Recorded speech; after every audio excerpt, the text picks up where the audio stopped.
Bonjour, j'espère que vous allez bien et que vous vous imprégnez des vibrations du chakra racine et de son rouge passionnel. Alors cette présentation est la deuxième sur le chakra racine. Pour voir ou revoir la première, je vous invite à consulter la liste de lecture qui se nomme Énergie vitale et chakra. Alors dites-moi en commentaire comment mettez-vous le rouge à l'honneur. Nous allons un petit peu revenir sur certaines spécificités du chakra racine, puis nous irons approfondir un peu. Il a certainement encore beaucoup à nous apprendre sur nous-mêmes, peut-être conscientiserons-nous un peu de notre inconscient, de notre ombre et en faire une force. Comme toujours, mon petit avis de précaution, allez voir un médecin, un professionnel de la santé pour tout problème de santé. Travailler sur les chakras ne dispense et ne se substitue en aucun. Pour ceux que ça intéresse, voici d'autres outils et d'autres symboliques qui pourraient peut-être apporter une nouvelle vision du chakra racine. Le Reiki peut être une excellente thérapie si vous avez besoin de faire équilibrer le chakra racine plus en profondeur. Alors pour ceci, il est important de choisir un maître Reiki de confiance et spécifiquement entraîné pour ça. Si par exemple c'est plus l'alchimie qui vous attire plus, nous avons vu précédemment que les chakras étaient liés à notre corps physique, psychique et émotionnel. Mais ils sont aussi liés avec le monde spirituel, notre monde spirituel. Tous les chakras sont rattachés à une leçon spirituelle. Eh bien, celles du chakra racine sont les leçons ayant trait au monde matériel. On pourrait se demander par exemple quelle influence a le monde matériel sur notre spiritualité. Tous les chakras ont donc un lien énergétique au corps affectif et mental. Et bien le chakra racine, lui, s'occupe de la stabilité psychologique et affective qui se développe au sein de la cellule familiale et de l'environnement social, comme les copains, les instituteurs, l'école, la communauté, la culture dans laquelle se déroule l'enfance. Diverses maladies mentales sont associées à des perturbations au sein de la. Et qu'en est-il de liens symboliques et perceptuels? Eh bien, l'énergie du premier chakra se manifeste dans le besoin de logique, d'ordre et de structure. Donc, parmi les symboles qui transmettent cette idée de structure, nous avons le chiffre 4. La carte de l'empereur aussi, au tarot, si vous êtes amateur de tarot. La suite des deniers également dans le tarot. Le carré, l'éléphant. Le castor, l'araignée, l'élément de la terre. Les peurs fondamentales qui sont reliées au chakra racine sont reliées à la survie matérielle, à l'abandon, à la désorganisation.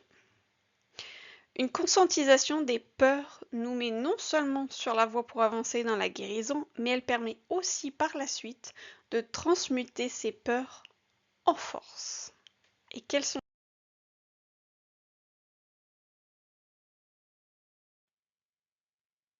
Eh bien, les forces fondamentales sont ces forces grâce auxquelles nous nous sentons en sécurité. Même si nous nous sommes construits sur de mauvaises bases et ou que de mauvaises expériences nous ont affectés. En tirer des leçons, apprendre, évoluer et bâtir du positif dessus est non seulement possible, mais extrêmement positif autant pour l'âme que les chakras et l'énergie vitale, donc également le cœur et l'esprit. La vérité sacrée qui est liée au chakra racine est tout est un. Faire partie d'une tribu est un besoin fondamental, puisque nous dépendons entièrement de cette dernière pour répondre à nos besoins de subsistance. Vous pouvez donc laisser aller ce sentiment de culpabilité que vous ressentez ou que l'on cherche à vous faire ressentir. La tribu n'a pas besoin d'être la famille en tant que telle. Alors, voici d'autres pistes de réflexion qui pourraient vous aider à trouver vos peurs fondamentales, vos forces fondamentales sur lesquelles bâtir pour vous aider à équilibrer ce chakra racine. Alors prenez un bon verre de vin, un bon thé, de la musique inspirante et je vous laisse réfléchir sur ces sujets-ci. La loi. Alors pour toutes les prochaines diapositives et les questions, après avoir énoncé la question ou l'affirmation, je vais vous laisser entre 1 et 2 minutes avec de la musique pour que vous puissiez réfléchir, peut-être prendre le temps de noter. Vous pouvez également faire pause si vous avez besoin de plus de temps. Quelles croyances avez-vous héritées de votre famille? Parmi les croyances, pouvez-vous identifier celles qui, sans raison, continuent à exercer une emprise sur vous?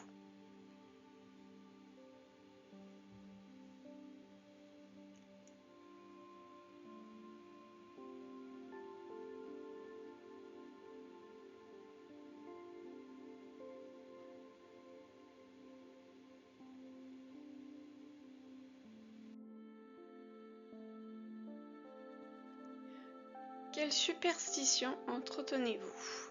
Lesquelles ont davantage d'ascendant sur vous que votre capacité de raison?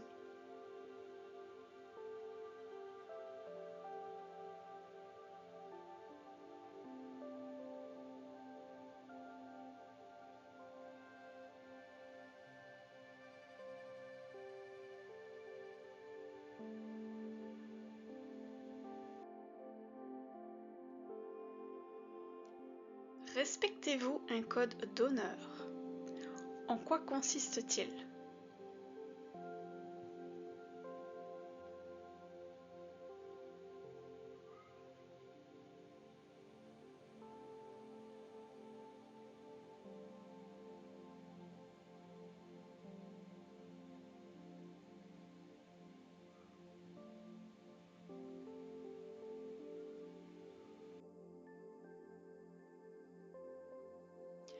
Reste-t-il encore des choses que vous devez régler avec des membres de votre famille?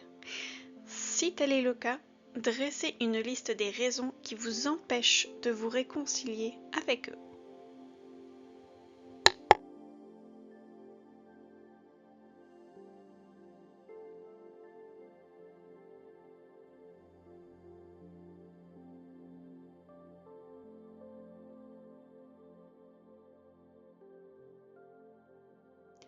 Dressez une liste des bienfaits dont vous croyez avoir hérité de votre famille.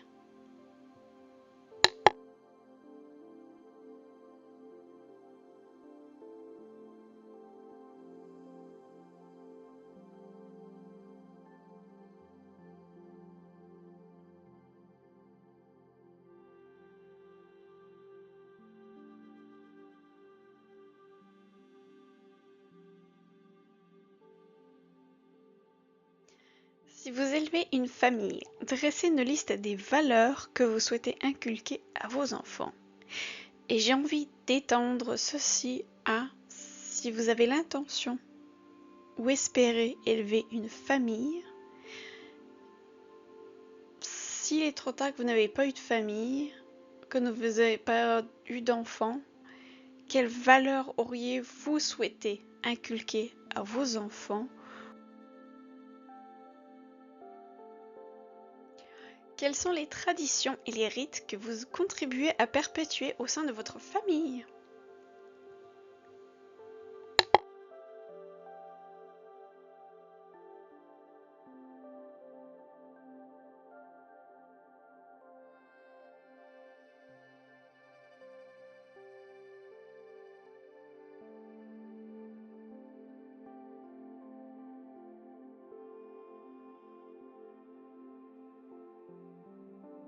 Décrivez les traits hérités de la tribu que vous souhaitez cultiver en vous.